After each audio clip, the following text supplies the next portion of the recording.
बिस्मिल्लाहिर्रहमानिर्रहीम, अस्सलाम वालेकुम। प्रोग्राम कैपिटल टुडे के साथ आपका मेज़बान रज़ा सईद हाजिर खिदमत है।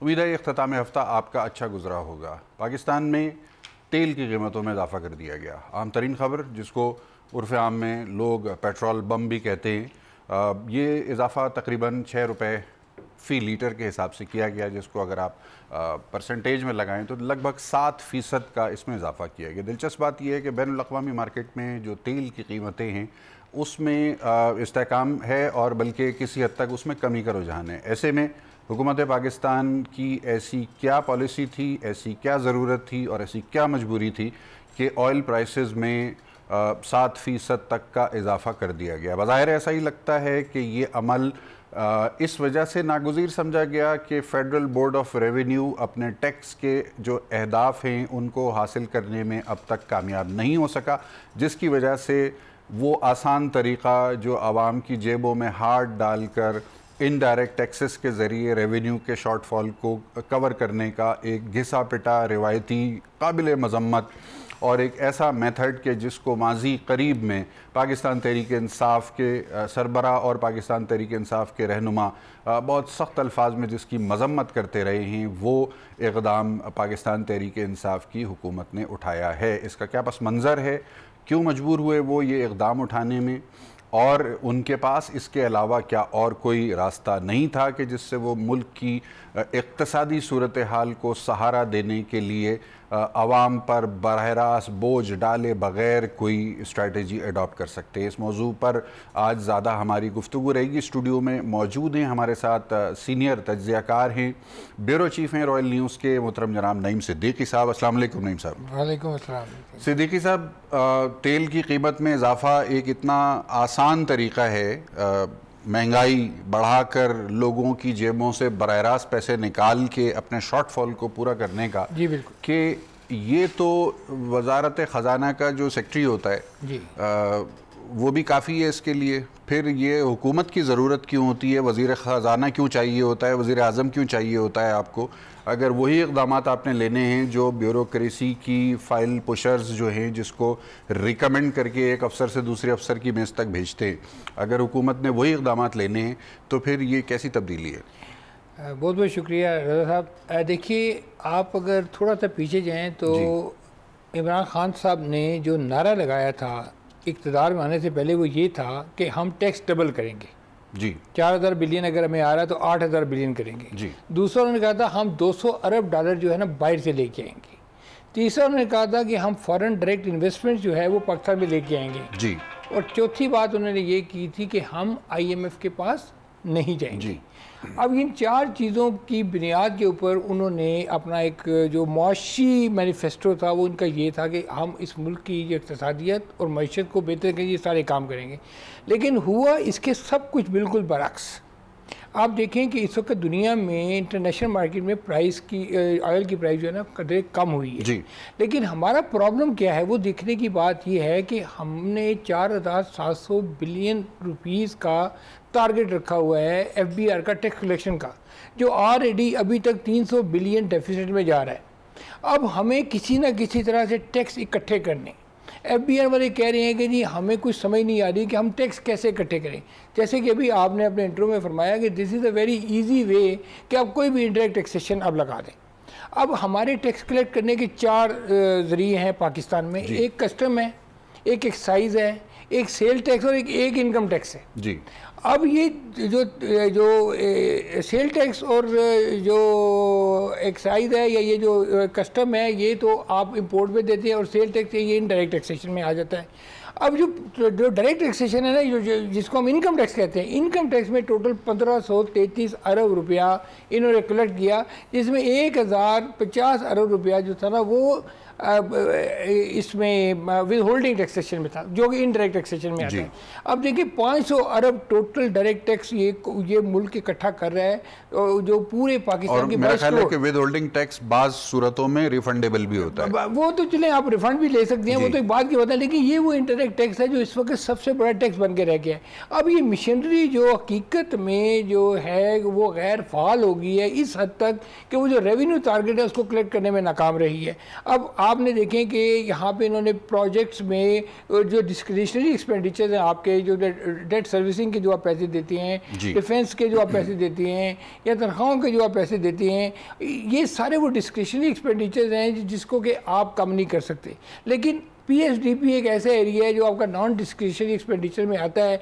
आपने 400 अरब रुपया वहाँ से कम कर दिया जी। अब आपको ऊपर प्रेशर है, जब आपने 400 अरब वो कम कर दिया तो उसका प्रोपोर्शनली इफेक्ट उस टैक्स पे भी पड़ेगा जिसे ये 400 अरब रुपया इकोनॉमी में सर्कुलेट करना था, इससे मुख्तलिफ लोगों ने बिजनेस करना था और उससे उन्होंने टैक्स अदा करने थे।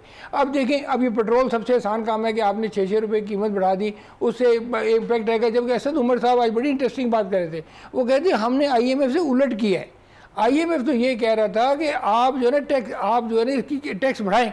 हमने तो इंटरनेशनल मार्केट में पेट्रोल जो है वो 11 रुपये बढ़ा है, हमने उसको कम करके 6 रुपये कर दिया, हमने टैक्स में कमी कर दी है। तो बेसिकली ट्रायल एंड एरर का जो मेथड शुरू दिन से इस गवर्नमेंट ने शुरू किया वो अभी तक कंटिन्यू है। और मुआशी इसलाहत का जो चर्चा, जैसे कि मैंने आपको पहले 4 पॉइंट बताए जिसके ऊपर बुनियादी तौर पर ये हुकूमत काम करने की कोशिश कर रही थी, वो अहदाफ ये हासिल करने में मुकम्मल तौर पर नाकाम रहे हैं। सही। अब 2 महीने रह गए, हम इस वक्त 300 अरब के शॉर्टफॉल पे हैं और मोस्ट प्रोबेबली हम 400 अरब प्लस पे इसको डेफिसिट को जो हम ख़त्म करेंगे इस फाइनेंशियल ईयर में। तो ये 400 अरब रुपया जो आपका टैक्स में शॉर्टफॉल है, ये ऑलमोस्ट $3 बिलियन आपका बनता है जी। तो कहने का मकसद ये है कि इंडिजिनस डेवलपमेंट या रेवेन्यू जनरेशन या रेवेन्यू कलेक्शन में गवर्नमेंट जिस किस्म के इक़दामात कर रही है वो सारे उलट होते दिखाई दे रहे हैं। और उन एरियाज़ में जहाँ के वाकई कलेक्शन टैक्स की ज़रूरत है, आप कोई इन्फोर्समेंट नहीं करे, कोई इम्प्लीमेंटेशन नहीं करे, कोई पॉलिसी नहीं बना रहे और किसी पॉलिसी पर नज़रसानी भी नहीं कर रहे। और मसलन आप देखें कि आपकी जो इस वक्त GDP ग्रोथ है वो 3.5% पे प्रेडिक्ट की जा रही है। ये भी बड़ी ऑप्टिमिस्टिक फिगर है जो 5.6 GDP के ऊपर मैं एक अलग सवाल आपके पास लेकर आता हूँ। ब्रिगेडियर साद मोहम्मद ने हमें प्रोग्राम में हमारे साथ शमूलियत अख्तियार की है मवासलाती राब्ते के जरिए। ब्रिगेडियर साहब अस्सलाम वालेकुम। वालेकुम सलाम। जनाब अली, FATF के मामलात किस सिमत में जाते हुए आपको नज़र आ रहे हैं? इस वक्त जो ताज़ा तरीन सूरत हाल है, बताया जा रहा है कि FATF ने 15 अप्रैल की एक टाइमलाइन दी है पाकिस्तान को कि वो बाज़ उमूर के हवाले से कंप्लायंस रिपोर्ट जो है वो FATF को जमा करवाए, जिसके बाद मई के पहले हफ्ते में कोलंबो में होने वाले FATF के इजलास में उस कंप्लायंस रिपोर्ट की बुनियाद पर पाकिस्तान के FATF के साथ मामलात के हवाले से कुछ शायद अहम फैसले किए जाएंगे। आपकी इस हवाले से क्या मालूमात है और आपको क्या लग रहा है कि FATF के मामलात में हम इस वक्त कहाँ पर खड़े हैं? देखिए, FATF के साथ जो हमारे मामलात हैं वो जो बाकी जिस तरीके से हम मुल्क को चला रहे हैं उसी तरह जो है नी जर्क रिएक्शंस हमारी होती रहती हैं और उसी तरह हम FATF को भी जब वो हमारे सर पे आ जाता है तो हम कुछ भागदौड़ शुरू कर देते हैं, वो नाकाफ़ी होती है और वक्त का भी जो है वो कमी होती है, तो उससे वो नताइज हासिल नहीं होते। पाकिस्तान में कानून की कमी जिस तरह नहीं है और फुकदान है, उस कानून पे अमल दरामद का फुकदान है पाकिस्तान में जी। इस तरह FATF वालों ने मेरे ख्याल में बिल्कुल उसी की निशानदेही की है कि पाकिस्तान में कानून साजी जो है, मनी लॉन्ड्रिंग हो या टेररिस्ट फाइनेंसिंग हो, उसके लिए कानून साजी तो बहुत अच्छी है, लेकिन उसके ऊपर अमल दरामद जो है जो सूबाई हुकूमतों ने करना है, क्योंकि वहाँ पर लॉ इन्फोर्समेंट है और जो आपके केसेस जाते हैं, मुकदमात जाते हैं, वहाँ पर जो कन्विक्शन रेट है या जो मुकदमात जिस तरीके से आप चलाते हैं वो तसल्ली बख्श नहीं है। सही है। इसके अलावा जो तंजीमें हैं वो सूबाई सतह पे शहरों में इधर उधर वो अभी भी चंदे इकट्ठे कर रहे हैं और वो अगर FATF वाले कह रहे हैं तो बिल्कुल सही कह रहे हैं। मैंने खुद देखे हैं कि किस तरह ईद की नमाज के ऊपर, जुमे की नमाज के ऊपर इसी तरह ये तंजीमें जो हैं ये पैसा इकट्ठा करती हैं। उसके ऊपर भी पाकिस्तान में कानून है कि चंदा जब आप इकट्ठा करते हैं, जब आप इस किस्म के फिलैंथ्रोपिक एक्टिविटी करते हैं या कुछ और करते हैं, उसके ऊपर पाकिस्तान का कानून है। उस कानून के ऊपर ये लोग अमल दरामद नहीं करते, ना स्टेट में हमारी वो तवानाई है कि इनके ऊपर उन कानून की अमल दरामद जो है वो किया जाए।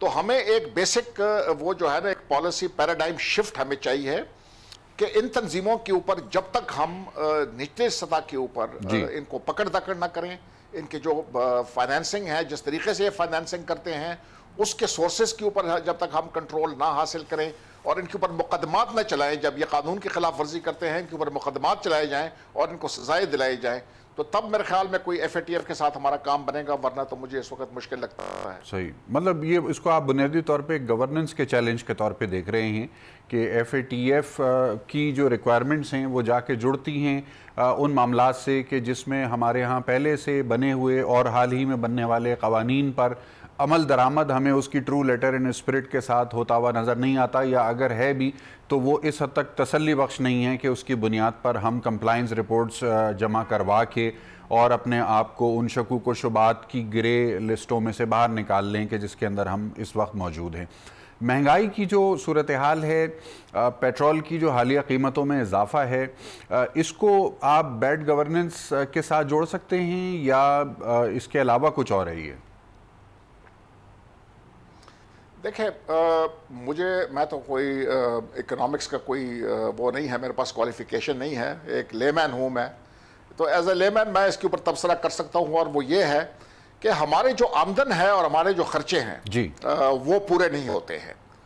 और पिछले मेरे ख्याल में 60-65 साल से हम ये कर रहे हैं कि एक सुपर पावर के साथ हमने ताल्लुकात बढ़ाए, और वो हमें जो हमारी एक्सपेंडिचर और उसमें जो कमी होती थी, खर्चे में जो कमी होती थी, क्या कहते हैं इसको, अर्निंग में कमी होती थी, वो जो है वो डॉलरों से उसको वो कमी को पूरा कर देता था, और हम बॉर्डर लग्जरी के ऊपर टॉप अप कर देते थे कि अगर $200 बिलियन की कमी है तो $2 बिलियन कमी, $2 बिलियन दे दिए, डेढ़ का है, डेढ़ में। एक तो ये जो है मसला जो है एक ये रहा। दूसरा जो मसला हमारा है वो है हमारी जो वॉर एक्सपेंडिचर है इस वक्त, जो इस वक्त हम एक ओपन एंडेड कॉन्फ्लिक्ट में आए हुए हैं, इसमें से पाकिस्तान को बाहर निकालना है। एक मिलिट्री यूनिट जब बाहर फील्ड में होती है उसका जो खर्चा है वो तकरीबन 10 गुना बढ़ जाता है उसके ऊपर। तो आपने तकरीबन आर्मी फील्ड में रखी हुई है, इस तरह जो अभी हिंदुस्तान के साथ मामलात चले उसके ऊपर जो है वो खर्चा आ रहा है। और तीसरी बड़ी बात यह है कि जो ये पब्लिक सर्विस एंटरप्राइजेज हैं, जब तक ये एक बॉटमलेस पिट रहेंगे, इसमें आप बिलियंस ऑफ डॉलर्स डालते जाएंगे, ये खाते जाएंगे। आप हमें कहते हैं कि बिजली की चोरी हो रही है, लेकिन बिजली की चोरी को आपने रोकने के लिए क्या इक़दाम किए हैं? जी, आपने कहा गैस चोरी हो रही है, तो गैस चोरी के रोकने के लिए आपने क्या इक़दाम किए हैं? आपने स्टील मिल्स में क्या वो किया है? एक वो बहुत बड़ा वो है खूह है जिसमें पैसा जा रहा है और कुछ पता नहीं चल रहा है कि किधर जा रहा है। जिस तरह आपका PIA है, उसमें बेतहाशा पैसा जो है वो डूब रहा है और अभी तक हमें उसके कोई रिजल्ट्स नहीं आए हैं। उसके ऊपर मैनेजमेंट जो है वो प्रोफेशनल नहीं है। आपने उसके ऊपर कोई रिटायर्ड जो है या सर्विंग एयरफोर्स के ऑफिसर्स लगा दिए हैं। मतलब जहाज उड़ाना और एक जो है कमर्शियल ऑर्गेनाइजेशन को चलाना, ये दो बड़ी मुख्तलिफ चीजें हैं। तो जब तक हम इन जो ये हमारे लीकेजेस हैं, जब तक हम इन लीकेजेस को प्लग नहीं करेंगे, बाहर से आप जितने मर्जी डॉलर लेते रहें, ये जो है पाकिस्तान की मईशत इस तरह एक स्पिन में चलती रहेगी। ठीक है, ब्रिगेडियर साहब हमारे साथ ही रहिएगा। मवासलाती राब्ते पर हमारे साथ मोहतरम जनाब अहमद बिलाल महबूब साहब पिलडाट के सरबराह मौजूद हैं। अस्सलाम वालेकुम। वालेकुम अस्सलाम जनाब, बहुत शुक्रिया, आपने कीमती वक्त हमारे प्रोग्राम के लिए निकाला। आज गुफ्तगू का आगाज़ हमने किया फ्यूल प्राइसेस में जो इजाफा हुआ लगभग 7%, जबकि इंटरनेशनल मार्केट की जो सूरत हाल है वो शायद इससे मुख्तलिफ है। बज़ाहिर ऐसा ही लगता है कि हुकूमत ने अपनी जो फाइनेंशियल डेफिसिट्स हैं उनको कवर करने के लिए आवाम की जेबों में एक मरतबा फिर हाथ डाल दिया है। तब्दीली आने के बाद, जब तब्दीली आने से पहले इस कस्म के फ्यूल हाइक्स को पेट्रोल बम का नाम दिया जाता था, आवाम की जेबों पे डाके का नाम दिया जाता था। अब क्या है वो वजूहात के मौजूदा हुकूमत भी उन्हीं पॉलिसीज़ को कैरी ऑन करने पर मजबूर है कि जिसको माजी में वो हदफ तनकीद बनाते थे? कि मेरे ख्याल में तो ये जो बुनियादी हमारी मईशत के प्रॉब्लम्स हैं वो तो अपनी जगह पे मौजूद है। वो हुकूमत बदलने से वो प्रॉब्लम्स तो हल नहीं हुए। यानी जो हमारा डेफिसिट है, आमदनी और खर्च की जो तफावत है, जो फ़र्क है, वो हमारी मौजूद है अपनी जगह पे, और वो एक लॉन्ग टर्म किस्म की एक्शन की तकाजा करती हैं। जब तक वो नहीं होती है तो हम इस किस्म की स्टॉप गैप अरेंजमेंट्स में जाएंगे, कभी IMF के साथ करेंगे, कभी किसी दोस्त मुल्क से मदद लेंगे, और जब तक हम लॉन्ग टर्म चीज़ों को एड्रेस नहीं करेंगे, अपने खर्च कम नहीं करेंगे, टैक्स नहीं बढ़ाएंगे, आमदनी में इजाफा नहीं करेंगे, ये वो सारी चीज़ें हैं जो सबको मालूम है। और मौजूदा हुकूमत में आने से पहले भी और उसके बाद भी इन चीज़ों का बार बार उसको इदराक या तज़किरा भी करती रही है, लेकिन अभी वो हम उस मंजिल पे पहुंचे नहीं है। यानी टैक्स डेफिसिट, टैक्स पे जो रिकवरी है उसमें इजाफे की बजाय कुछ कमी देखने में आ रही है। तो ये सारी चीज़ें जब तक एक लॉन्ग टर्म एड्रेस नहीं होंगी, मईशत का प्रॉब्लम अपनी जगह रहेगा। ये छोटे मोटे प्रॉब्लम शायद हम कभी हल कर लें, कभी ना हल कर सके, वो बात नहीं बनेगी जब तक हमसे लॉन्ग टर्म कोई बाकायदा एक बड़े अरसे के लिए इसके ऊपर अमल ना करें। ठीक है सर, बहुत अहम नुक्ता आपने दिया, लेकिन इसके ऊपर ज़मीनी सवाल आता है जहन में, वो ये कि आपने कहा कि जब तक हुकूमत लॉन्ग टर्म मेजर्स नहीं अडॉप्ट करती इकोनॉमिक रिवाइवल का पाकिस्तान के लिए, उस वक्त तक इस तरह के मसाइल रहेंगे। आपको लगता है मौजूदा हुकूमत के पास लॉन्ग टर्म सॉल्यूशंस मौजूद हैं और उनको अदराक भी है इस बात का कि इन लॉन्ग टर्म सॉल्यूशंस को इम्प्लीमेंट किया जा सकता है और किया जाना चाहिए, या कुछ क्लूलेस लग रहे हैं मामलात आपको? देखिए, जो प्रॉब्लम्स है उनका इदराक तो है, लेकिन उन प्रॉब्लम्स को हल कैसे करना है और उनको हल करने के लिए जिस किस्म की टीम की जरूरत है, वहाँ मेरे ख्याल में कुछ कमी लग रही है। एक तो होता है कि किसी प्रॉब्लम को आपको पता होता है, फिर उस प्रॉब्लम को हल करने के लिए आप पहले से कुछ प्लानिंग कर लेते हैं, फिर उस प्लानिंग को एग्जीक्यूट करने के लिए एक अच्छी टीम जमा करते हैं, और फिर जब वो जमा हो जाती है और काम शुरू होता है तो उसको आप मॉनिटर करते हैं। तो ये सारे फैक्टर जब जमा होते हैं तो सभी चीज़ें को नताइज दिखाती हैं। तो मेरे ख्याल में मसले का इदराक तो है, लेकिन मसले को हल करना कैसे है और उसके लिए वो मुनासिब लोग मुनासिब जगहों पे मौजूद हों, ऐसा नहीं है। अभी शायद वो एक्सपेरिमेंट हो रहा है और कभी कुछ फायदे की उम्मीद हो सकती है कि कुछ वक्त लग जाए, जब ये कुछ एक्सपीरियंस हो जाए तो फिर शायद कोई उम्मीद हो, लेकिन इस वक्त तो बज़ाहिर ये अभी सीखने के अमल में लगते हैं। ठीक है, आप हमारे साथ ही रहिएगा, गुफ्तगू के सिलसिले को जारी रखेंगे एक मुख्तसर वक्फे के बाद।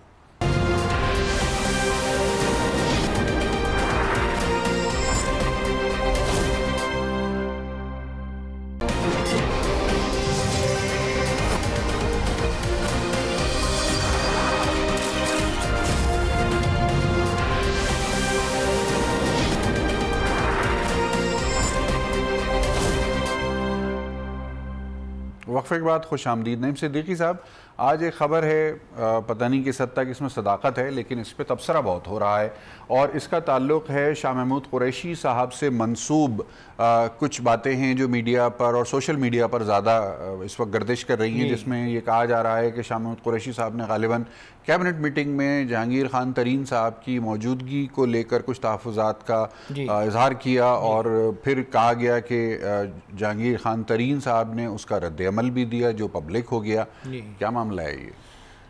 बेसिकली देखा जाए तो जो पंजाब में जो कहा जा रहा था गुड गवर्नेंस की जो पंजाब में कमी है, ये उसके आफ्टर इफेक्ट है। अच्छा, बल्कि उसके आफ्टर शॉक्स हैं, ये आप कह सकते हैं। अच्छा, ठीक है जी। उस्मान बुज़दार साहब ने जो पिछले 4-5 महीने गुजारे हैं, उनसे ये ज़ाहिर होता है कि वो पंजाब को उस तरह से कंट्रोल नहीं कर सके। 60% आबादी का सूबा है, 10 करोड़ 12 करोड़ लोग हैं यहाँ पे।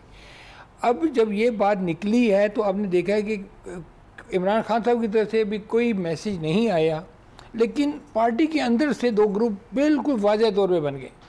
फवाद चौधरी, मुराद सईद, असलम इकबाल असलम, इन सब लोगों ने कहा जी कि ये जहांगीर तरीन तो इनएविटेबल है, उनके बगैर तो चल ही नहीं सकती, ये तो बहुत इम्पोर्टेंट है हमारे बुनियादी रुकने बजाय इसके कि पॉलिसी बयान आता।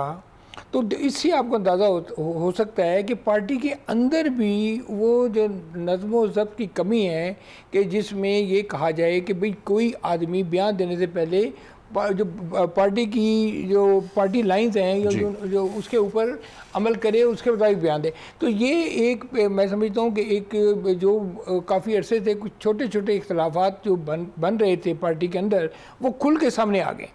और उसमें सिर्फ एग्जैक्टली जो पंजाब में जो इस वक्त हुकूमत है और उसकी आप इनकॉम्पिटेंसी जो है ना, इसमें खुल के सामने आ गई है कि वो पंजाब के मामलात को उस तरह हैंडल नहीं कर सके जिस तरह उनको हैंडल करना चाहिए था। और मैं समझता हूँ कि ये इस वक्त पाकिस्तान तहरीक इंसाफ के लिए कोई अच्छा शगुन नहीं है कि अगर इस किस्म के मैसेज निकलने चले तो वो इल्हाक जिन लोगों के साथ किया हुआ इन्होंने या जो इनके एलाइज हैं उनके ऊपर इसका बहुत बुरा असर पड़ेगा। और आने वाले वक्तों में इनको, जबकि अभी तक असम्बली में किसी किस्म की लेजिस्लेशन नहीं करा सके, और जबकि अभी मैं समझता हूँ कि इमरान खान साहब के ऊपर ये दबाव भी है किसी न किसी तरफ से कि वो नून लीग के साथ या अपोजिशन के साथ कोई इस तरह का इल्हाक करें ताकि हुकूमत की कोई सिमत मुतय्यन हो सके। आप देखिए अभी तक कोई सिमत मुतय्यन है माशी तौर पे और ना सियासी तौर पे, दोनों महाज के ऊपर इस वक्त इंतहाई सख्त चैलेंजेस का PTI को सामना है। और अगर यही सूरत हाल रही तो आने वाले वक्तों में इनके लिए ज़्यादा मुश्किलात होंगी। सही ब्रिगेडियर साहब,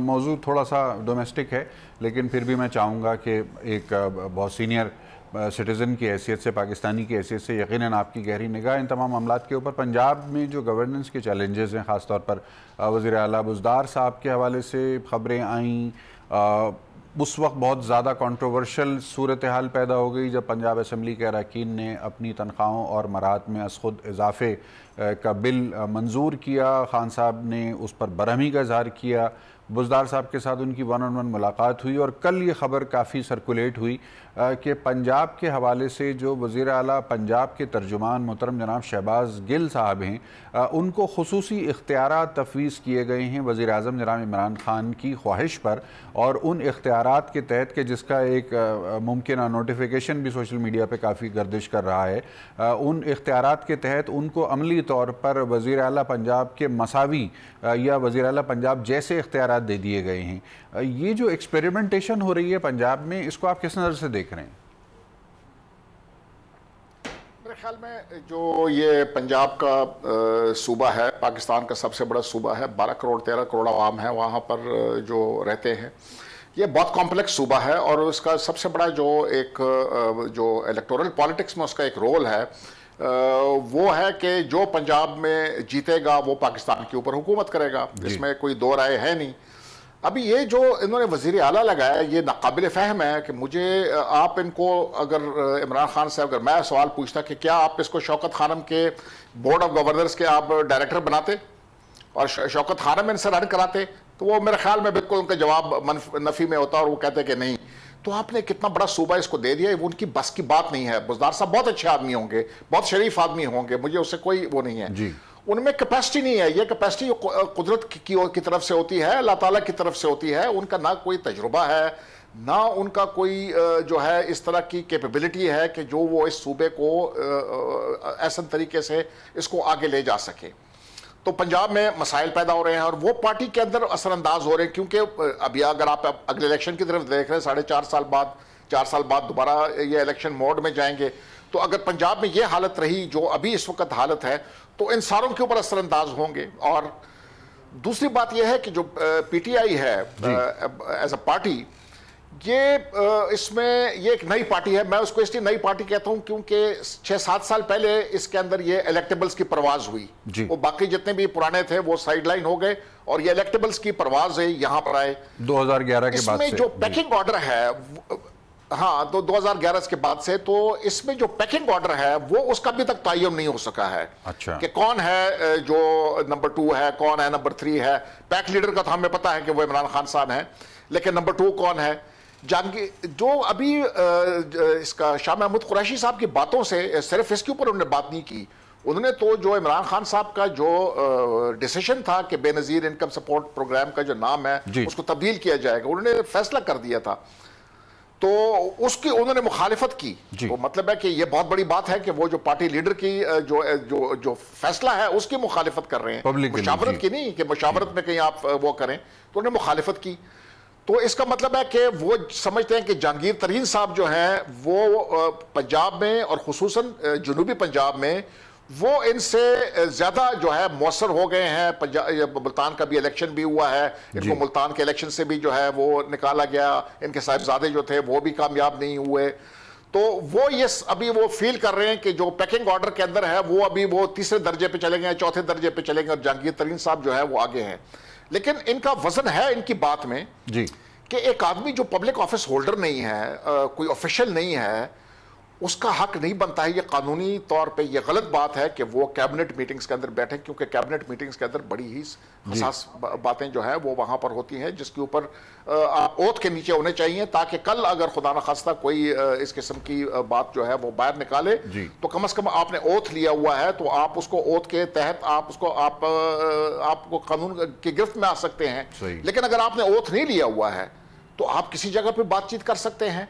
तो मेरे ख्याल में ये जहांगीर तरीन साहब अगर कोई ऑफिस होल्डर नहीं है और वो ऑफिस होल्डर के ऊपर बार है उनके ऊपर सुप्रीम कोर्ट की तरफ से, तो उनको इस किस्म की मीटिंग्स में नहीं होने चाहिए। वो बाकी खान साहब को मुशीर बनते हैं, प्राइवेट तौर पे पार्टी के मुशीर बनते हैं, उनको प्राइवेट तौर पे उनको जो है वो मशवरे देते हैं, उससे हमें कोई गरज नहीं है। लेकिन ऑफिशियल मीटिंग्स में मेरे ख्याल में जब तक वो पब्लिक ऑफिस होल्डर नहीं है, नहीं होने चाहिए। सही है। अहमद बिलाल महबूब साहब हमारे साथ मौजूद हैं। जानना ही चाहेंगे कि जनूबी पंजाब सूबे के क़याम के हवाले से पाकिस्तान तहरीक इंसाफ के मंशूर में वादा था, और जो 100 रोज़ा उनका एक इनिशियल टारगेट प्लान था, उसके अंदर भी उन्होंने जनूबी पंजाब सूबे के क़याम के हवाले से सॉलिड पेशरफ्त करने का वादा किया था। अभी कहाँ तक पहुँचा है ये मामला, और जनूबी पंजाब सूबे के क़याम के हवाले से एक तो पेशरफ्त क्या हुई है, दूसरा आपको किस हद तक प्रैक्टिकल लग रहा है कि जनूबी पंजाब सूबे का क़याम अमल में आ जाएगा? देखिए, जो 100 रोज का एजेंडा था इमरान खान साहब का, प्राइम मिनिस्टर साहब का, उसमें जो कमजोर तरीन चंद चीजें थी, उनमें से एक ये चीज थी जनूबी पंजाब के सूबे के लिए कोई ठोस पेशरफ्त होना जी। उसकी जो कमेटी बनाई गई थी, उस कमेटी की भी कोई एक आध मीटिंग हो सकी और कोई उसके ऊपर संजीदा काम नहीं हुआ। सही।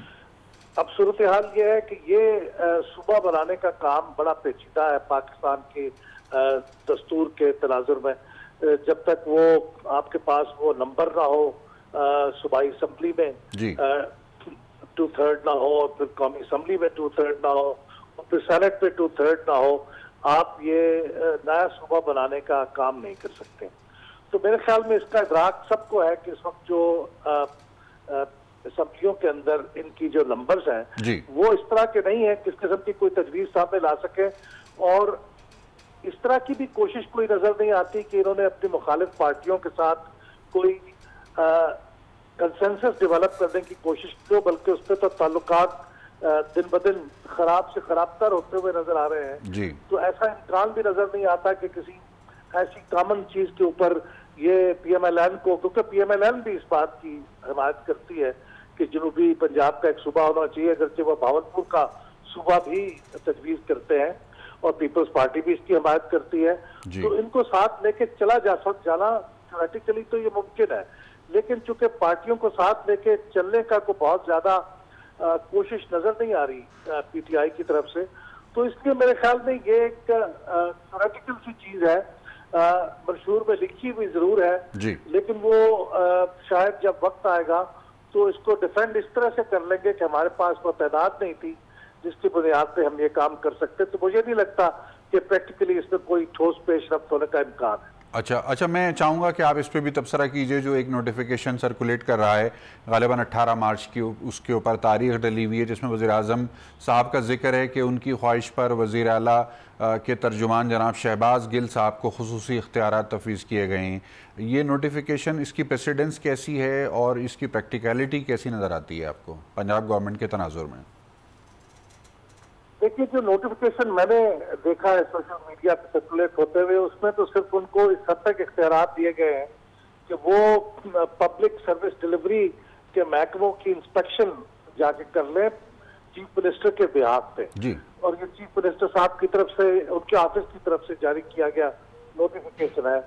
अगरचे ये गैर मामूली बात है, क्योंकि उनकी काबीना के बहुत से वज़रा मौजूद हैं, मुंतखब वज़रा हैं, बड़े सीनियर पोजीशंस पे मौजूद है, सीनियर मिनिस्टर्स भी हैं, तो ये उनको इख्तियार उनमें से, क्योंकि हर वजीर के या कोई महकमे हैं, तो बजाय इसके कि आप उन वज़रा को अपने कंसर्न महकमों के अंदर इंस्पेक्शन कर दें, जिसका कि इख्तियार उनको वैसे भी मौजूद है, उनको फिर एम्पावर कर देते कि वो ये सब कुछ करें और रिपोर्टिंग करें चीफ मिनिस्टर को। मेरे ख्याल में एक बड़ी गैर मामूली और बड़ी निस्बतन कोई अजीब सी बात है यहाँ जो एक बड़ी दिलचस्प बात यह है मोहतरम कि स्पोक्स पर्सन का टाइटल है उनके पास नोटिफिकेशन के मुताबिक, और मुझे नहीं लगता कि स्पोक्स पर्सन का टाइटल जो है वो कोई कॉन्स्टिट्यूशनल पोजीशन है। क्या कहेंगे इसके ऊपर आप? जी, स्पोक्स पर्सन को कॉन्स्टिट्यूशनल टाइटल नहीं है, लेकिन स्पोक्स पर्सन जो भी ओहदेदार है और जो भी हुकूमत है वो अपना एक स्पोक्स पर्सन मुकर्रर कर सकती है। वो एक एग्जीक्यूटिव ऑर्डर के तहत ये काम हो सकता है। अगर ये बड़ी पावरफुल पोजीशन होती है और बहुत अच्छा हो कि अगर ये कोई मुंतखब हैसियत या जो आपके इंफॉर्मेशन मिनिस्टर हैं वही के काम करें, लेकिन चूंकि इंफॉर्मेशन मिनिस्टर अभी हाल ही में एक उसका भी हादसा हो चुका है, तो शायद वो एक से ज्यादा स्पोक्स पर्सन चाहते हैं, तो एक से ज्यादा स्पोक्स पर्सन है भी सही, लेकिन स्पोक्स पर्सन होना मेरे नजदीक तो गैर मामूली बात नहीं है, लेकिन इख्तियारात का ये तफ्तीश किया जाना ये गैर मामूली बात है। और गालबन फिर वज़रात ही इसको अपने जो उनका जो दायरा कार है उसमें शायद किसी हद तक मदाखलत समझे और इसको शायद इतना खुश तरीके से कबूल न करे, तो ये एक मुश्किल चीज़ है। मैं समझता हूँ कि ये एक ऐसी चीज़ होगी जो मुश्किल का बायस बन सकती है। अच्छा, नईम सिद्दीकी साहब, ये ज़राए मिज़ाह मैंने देखा सोशल मीडिया पे तबसरे चल रहे थे कि ये तय हो गया कि पंजाब चलाने के लिए शहबाज नाम का आदमी ज़रूरी है। क्या कहेंगे इस पे आप? ये से कोई इंसिडेंस, इसीलिए उन्होंने उसको एक्स्ट्रा पावर्स दे दिए। मैं ये समझता हूँ कि शायद कहीं ना कहीं एक ट्रस्ट डेफिसिट है between the government and the bureaucracy. अच्छा। और ये शहबाज गिल साहब को जो पोर्टफोलियो दिया गया है, बेसिकली ये वो तमाम मिनिस्ट्रीज़ की जो ओवरसाइट हैं हाँ। उनको ओवरसाइट कर रहे हैं, उसको बाईपास करने की बात। मेरा मतलब मेरे पास अगर ये इख्तियार है कि मैं आपके डोमेन में जाके चेक करूँ आप क्या कर रहे हैं, तो फिर आपका वहाँ पे उस पोजीशन पे रहने का कोई जवाब नहीं है। ऐसा ही है। तो इसलिए मैं समझता हूँ कि ये इनको एक वही ट्रायल एंड एरर वाला मामला है, और ये जिसको कहते हैं ना लर्नर लाइसेंस के ऊपर गवर्नमेंट जो है वो शायद अभी अपना वक्त गुजार रही है, और अभी तक शायद इनको ये समझ नहीं आई कि ये जब तक कोलैबोरेट नहीं करेंगे ब्यूरोक्रेसी के साथ और जब तक एक दूसरे के उनको एम्पावर नहीं करेंगे। देखिए, ये बड़ा ज़रूरी है कि आप कंसर्न मिनिस्ट्रीज़ के जो मिनिस्टर्स हैं उनको और उनके जो सेक्रेटरीज हैं उनको, और सबसे इम्पोर्टेंट बात है जो पब्लिक सर्वेंट्स हैं उनका इत्मीनान बहाल जब तक नहीं करेंगे, जब तक आप हर बात पे ये कहते हैं कि हम इसको पकड़ेंगे, हम इसको पकड़ेंगे, हम उसको नहीं छोड़ेंगे, हम उसको नहीं छोड़ेंगे, तो सब लोग जो है ना एक बिल्कुल वेट एंड सी की पोजीशन में है। कोई आदमी एग्रेसिव होकर काम करने को तैयार नहीं। कलामी की माजरत, इसमें जो सबसे ज़्यादा एक अजीब जो मामला नज़र आता है वो ये कि स्पोक्स पर्सन कॉन्स्टिट्यूशनल टाइटल नहीं है, बिल्कुल नहीं है। तो और हैं भी नौजवान शहबाज गिल साहब, ऐसा भी नहीं है कि वो उनकी तजर्बे की कोई बहुत लंबी वो इनको DG audit and inspection unit बना देना। इनको पहले तो स्पोक्स पर्सन का टाइटल दिया गया और अब उनको अमली तौर पर तमाम पंजाब के महकमों की ओवरसाइट का इख्तियार दे दिया गया। तो ये क्या हम किसी बहुत ज्यादा इनफॉर्मल गवर्नेंस सिस्टम की तरफ बढ़ रहे हैं? एग्जैक्टली, जैसे मैंने पहले शुरू में आपसे बात की सर, ये इनफॉर्मल गवर्नेंस सिस्टम है जिसकी वजह से सारे मसाइल जन्म ले रहे हैं।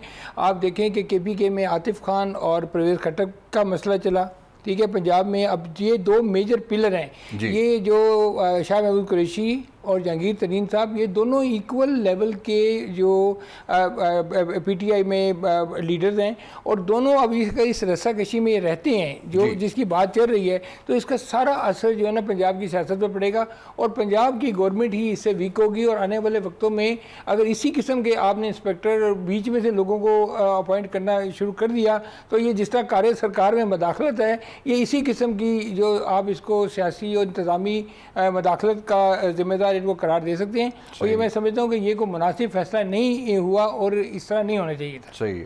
ब्रिगेडियर साद मोहम्मद साहब, ट्विटर और सोशल मीडिया का बढ़ता हुआ इस्तेमाल और उस इस्तेमाल का गवर्नेंस या हुकूमत और सियासी जमातों के अंदरूनी मामलात से इतना ज़्यादा लिंक हो जाना कि इंफॉर्मेशन ओवरलोड वाली सूरत हाल है। शाह महमूद कुरैशी साहब और जहांगीर खान तरीन साहब के हवाले से जिस डिवीज़न की बात हो रही है उसका इम्पैक्ट हमें नज़र आ रहा है कि वफाकी वज़रा जो हैं वो सोशल मीडिया प्लेटफॉर्म्स के ज़रिए इस हवाले से राय ज़नी कर रहे हैं, और राय ज़नी करने का यकीनन मतलब ये है कि वो अपने कंसर्न्स को पब्लिक कर रहे हैं। ये सोशल मीडिया का इतना ज़्यादा इस्तेमाल आपको कुछ परेशानी का सबब नज़र नहीं आता मुल्क कौम के लिए?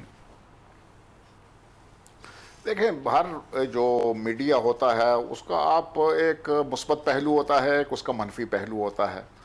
तो इस तरह सोशल मीडिया भी जो है उसके भी इस तरह के फ़ायदे और नुकसानात हैं।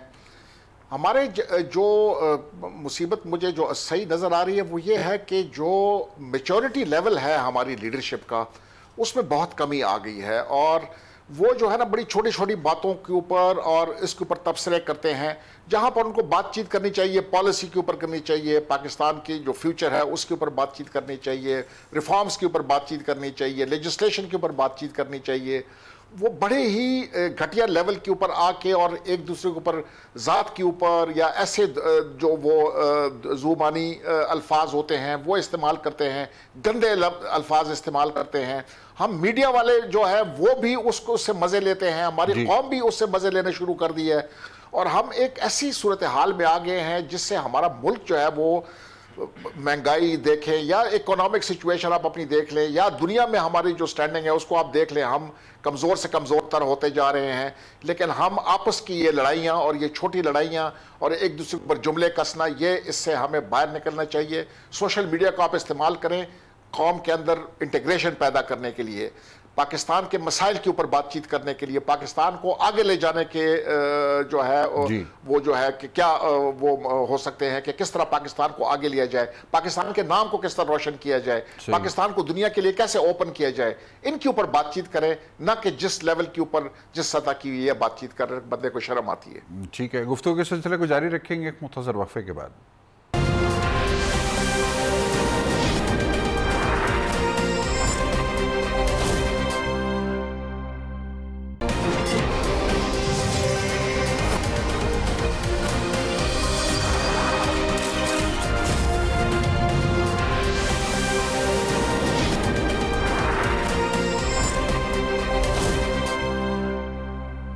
वक्फे के बाद एक मरतबा फिर खुश आमदीद। नईम सिद्दीकी साहब, एक मसला है, भुट्टो साहब का ज़माना था, मैं मिसाल के तौर पे उनका नाम लिया, उससे पहले के हुक्मरानों का भी इसमें शमूलियत समझ लें आप।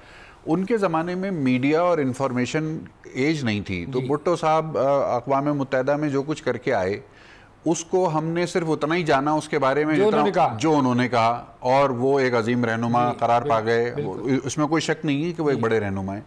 आज के दौर में सोशल मीडिया और इन्फॉर्मेशन का दौर इतना ज़्यादा है कि IMF के साथ जो हमारे मामलात हैं उसमें हुकूमत या असद उमर साहब ये तासुर दे रहे हैं कि जनाब हम आवाम के फेवर में IMF के पास नहीं जा रहे और आवाम के फेवर में IMF को निगोशिएट कर रहे हैं। लेकिन जो दूसरी तरफ से कहानी आ रही है वो ये आ रही है कि जी IMF ने तो बड़ी संगीन और बहुत शदीद किस्म के शिकंजों में जकड़ने की अब तैयारी कर रखी है। आपके लिए असल सूरत हाल क्या है, इसमें रियलिटी क्या है? देखिए सर, इस कन्फ्यूजन से बाहर कैसे निकलें? जो बात समझने की है वो ये है कि IMF ये कहता है कि जो कर्जा आप हमसे ले रहे हैं उसके ऊपर हम मॉनिटरिंग करेंगे जी, और आप हमारी ये शराइत मानेंगे। ठीक है, मतलब अभी बात हो रही थी कि आपका अगर 4.7 ट्रिलियन रुपीज़ आपका रेवेन्यू कलेक्शन है तो उसमें आपका एक्सपेंडिचर कितना हो जाता है। अब जैसे पब्लिक सर्विस ऑर्गेनाइजेशन हैं या आपका सर्कुलर डेट्स हैं, ये सारे वो एक्सपेंडिचर हैं जो आप 3,000 अरब के साल के कर लेते हैं। इतना कर्जा बाहर से नहीं लेते जितना आपका इंडिजिनस लॉस होता है। तो वो कहते हैं कि आप इन चीज़ों को ठीक करें, और जब वो इन चीज़ों को ठीक करने गए तो हमारी सियासी मसलियत यहाँ पे आड़े आ जाती है। आप देखें जब पीपल्स पार्टी गवर्नमेंट ने चीज़ें प्राइवेटाइज करने की कोशिश की तो नून लीग ने शोर डाला, जब नून लीग ने प्राइवेटाइज करने की कोशिश की तो पीपल्स पार्टी ने और इन्होंने PTI ने शोर डाला। अब PTI कहते हैं कि हम इसको प्राइवेटाइज करें, स्टील मिल को प्राइवेटाइज करें, PSO को प्राइवेटाइज करें या वो दूसरी पब्लिक सेक्टर ऑर्गेनाइजेशन को PI को करें, तो अब दूसरी जो अपोजिशन हैं वो इसके ऊपर शोर डाल रही हैं। तो हम जितने पैसे लेना चाहते हैं उससे ज़्यादा पैसे हम लॉस कर रहे हैं।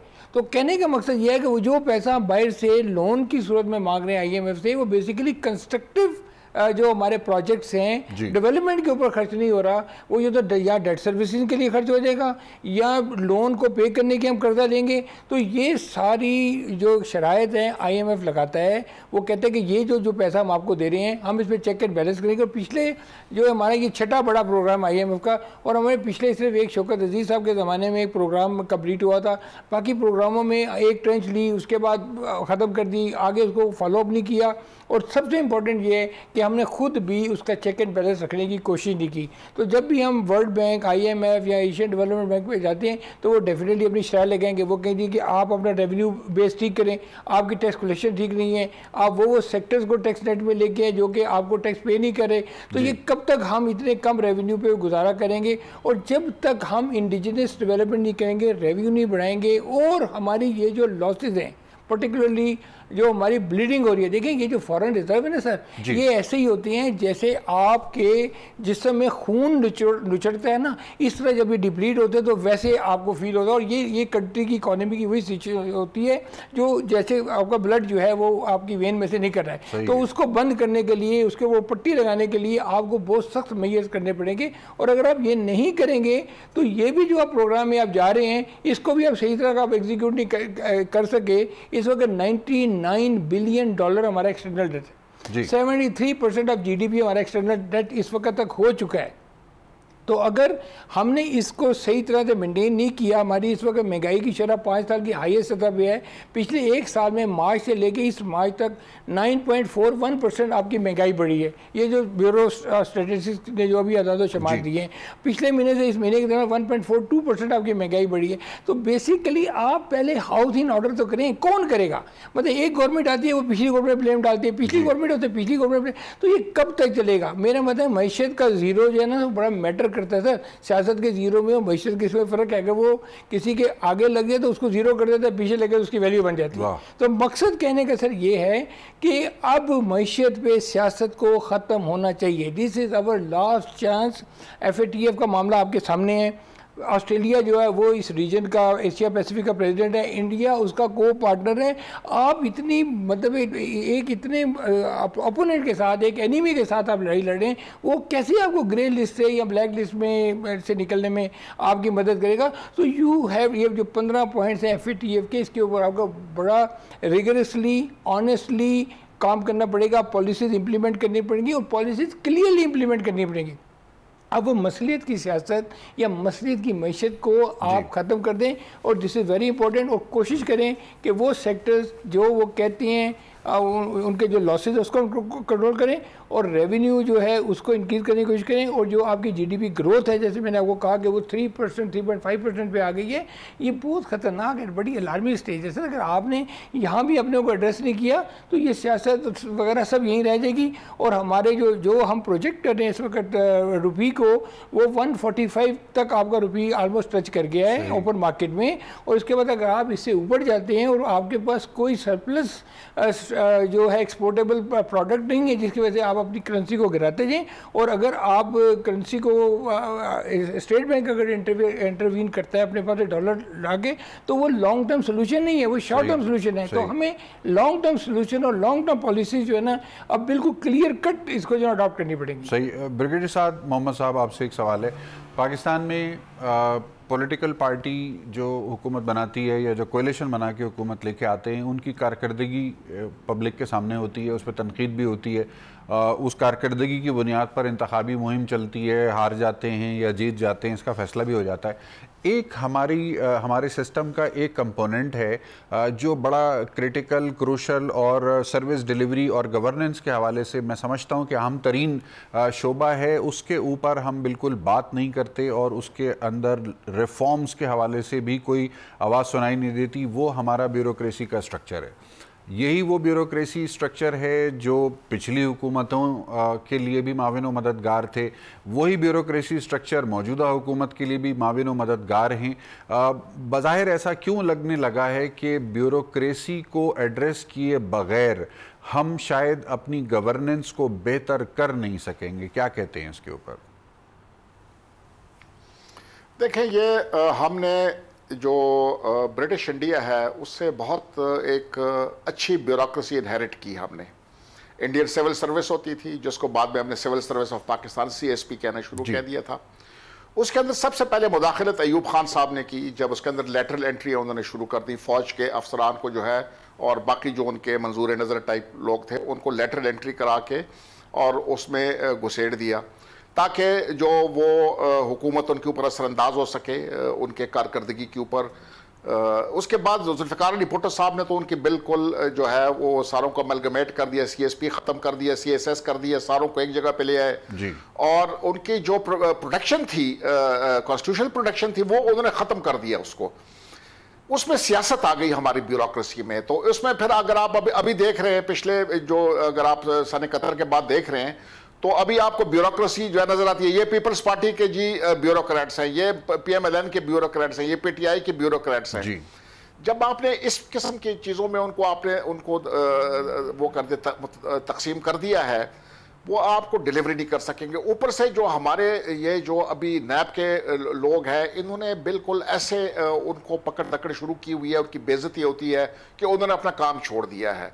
तो मेरे ख्याल में हुकूमत को सिविल सर्विस रिफॉर्म्स के ऊपर इन्होंने कहा था कि हम करेंगे, उसके ऊपर उन्होंने कोई पेशरफ्त नहीं की है जी। जब तक आप सिविल सर्विस को डीपोलिटिसाइज नहीं करेंगे, और ये इनका स्लोगन था PTI का, जब तक आप इसको डीपोलिटिसाइज नहीं करेंगे, इसके अंदर पॉलिटिकल इंटरफेरेंस बंद नहीं करेंगे कि मुझे असिस्टेंट कमिश्नर ये चाहिए, मुझे डिप्टी कमिश्नर ये चाहिए, मुझे चीफ सेक्रेटरी ये चाहिए, ये सारा मेरिट पे अगर नहीं होगा और इसको डीपोलिटिसाइज नहीं करेंगे तो पाकिस्तान के अंदर इस किस्म के मसाइल जो अभी हैं वो चलते रहेंगे। इसमें करप्शन भी होगी, इसके अंदर बदइंतजामी भी होगी, इनएफिशिएंसी भी होगी, ये तमाम चीज़ें होंगी, और प्रमोशंस भी जो है वो मेरिट पे नहीं होंगी। सही है। अहमद बिलाल महबूब साहब, सिविल सर्विसेज रिफॉर्म्स की बात हो रही है। जब ये हुकूमत का क़याम अमल में आया तो उस वक्त डॉक्टर इशरत हुसैन, जो कि एक नहायत सीनियर टेक्नोक्रेट हैं पाकिस्तान के, उनको एक खुसूसी पोर्टफोलियो दिया गया और बताया गया कि उस पोर्टफोलियो का जो दायरा अमल है उसमें स्ट्रक्चरल रिफॉर्म्स, ऑस्टेरिटी मेजर्स और परहैप्स सिविल सर्विस रिफॉर्म्स भी उसके एजेंडे का हिस्सा होगा। इस हवाले से आपको क्या लग रहा है डॉक्टर इशरत हुसैन की, क्योंकि पब्लिक अपीयरेंसेस उनकी नहीं होती हैं, तो कुछ काम हो रहा है इस हवाले से या कुछ मामला आगे पीछे हो गया है? जी, अहमद बिलाल साहब से राब्ते में कोई दुश्वारी पेश आ रही है? नईम सिद्दीकी साहब, कोई कमेंट आपका चाहिए होगा। ये कायदा साहब ने कहा था ना, unity, faith and discipline. Basically इस वक्त डिसिप्लिन की बहुत कमी है, और जो ब्यूरोक्रेसी है ख़ास तौर पे, ये तो बिल्कुल वैसे ही चलती है जैसे आपके सियासी जमात के लोग आपके साथ चलते हैं ना, वैसे ही पिछले 20-25 साल से ब्यूरोक्रेसी भी आपके साथ चल रही है। हर आदमी ने अपनी मर्ज़ी के ऑफिसर रखे हुए हैं, वो जहाँ जाते हैं चीफ सेक्रेटरी अपना वहाँ से ले आते हैं, आपका DC वहाँ से ले आते हैं। तो ये जब तक आपको एक तो इंडिपेंडेंट करें और दूसरा इनको एम्पावर्ड करें और तीसरा इनको डिसिप्लिन दें, और इन्हें कहें कि जिसको इंटेलेक्चुअल ऑनेस्टी जो है ना वो उसको प्रिवेल होनी चाहिए, ताकि उनको पता हो कि हम जो काम कर रहे हैं, एक तो हम रिस्क हलाल के लिए काम करें और दूसरा हम आवाम की खिदमत करें और पाकिस्तान की खिदमत करें। अगर ये डीपोलिटिसाइज नहीं होगा तो सियासी पार्टियों में और ब्यूरोक्रेसी में कोई फ़र्क नहीं रहेगा। और जिस तरह चीफ जस्टिस साहब ने पिछले दिनों कहा कि आज अदलिया का और वकीलों का वो एहतराम नहीं है जो पहले होता था, तो ब्यूरोक्रेसी का भी आजकल जैसे नैब है या दूसरे इदारे हैं, कोई भी को साइन करता है, कुछ करता है, तो उनको प्रोटेक्शन भी दें और साथ उनको चेक भी रखें। क्योंकि अगर ऐसा जैसे चलता है कि आप किसी को पकड़ के जेल में डाल देते हैं, उसके बाद वो 4 महीने बाद पता चलता है, 6 महीने पता चलता है कि उसके ऊपर कोई इल्ज़ाम ही नहीं है, तो वो जो 4-6 महीने हैं या 2 महीने हैं, वो उसकी अपनी लाइफ टाइम रेपुटेशन को जो है ना ले जाते हैं अपने साथ ही। वो जो मर्ज़ी कर ले, उसको दोबारा जो उसको रीगेन करना जो है वो उनके लिए मुश्किल होता है। और ये चीज़ें आजकल के दौर में बहुत ज़्यादा हो रही हैं, और मैं समझता हूँ कि इमरान खान साहब ने कहा था कि हम ये जो ब्यूरोक्रेसी है इसको ठीक करेंगे, इसको एम्पावर्ड करेंगे, हम किसको किसी बात पर नहीं मानने देंगे। तो ये चीज़ें बेसिकली अगर ये देख लें तो शायद मैं समझता हूँ कि मामला बेहतर हो। उम्मीद है कि डॉक्टर इशरत हुसैन की सरबराही में जो वजारत कायम हुई है वो स्ट्रक्चरल रिफॉर्म्स के ऊपर जल्द ही कुछ ऐसी पेशरफ्त करेगी जिससे मुल्क में गुड गवर्नेंस की इम्प्लीमेंटेशन के उस वादे को पूरा किया जा सके जो इमरान खान साहब ने पाकिस्तान के अवाम से अपनी इंतखाबी मुहिम के दौरान किया है। मेहमान गिरामी का बेहद शुक्रिया, उन्होंने अपना कीमती वक्त हमारे प्रोग्राम के लिए आज निकाला। कर इंशाल्लाह एक नए मौजू के साथ आपकी खिदमत में दोबारा हाजिर होंगे। जब तक अपना बेहद ख्याल रखिएगा। जी पाकिस्तान के लिए।